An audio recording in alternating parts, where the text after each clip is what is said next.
شايف التليفون اللي قدامك ده؟ فلوس بتتحول منه ورصيد بيطير وصاحبه اصلا سايبه وما بيعملش بيه اي حاجه. بس قبل ما نبدا اعرفك ازاي تنويه سريع ان الفيديو ده للتوعيه الامنيه بس، والكارثه دي انا بداتها للشركه الرسميه.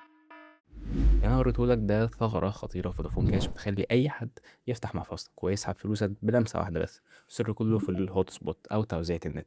القصه بتبدا ان التطبيق بيستخدم اصلا سايلنت نتورك اوثنتيكيشن. ايه هو التطبيق؟ لو انا فودافون لما تفتح من عليه فودافون كاش، يعني التطبيق بيتعرف عليك عمياني طول ما انت فاتح النت من شريحتك انت.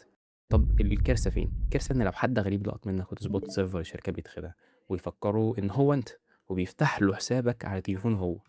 والمصيبة الكبيرة بقى لو الباسورد بتاع محفظتك الافتراضي هو 100 اللي هو معظم الشعب أصلا عارفه، ففي ثواني بيكون معاه أكسس على حسابك وبيسيطر على كل جنيه في الحساب بتاعك.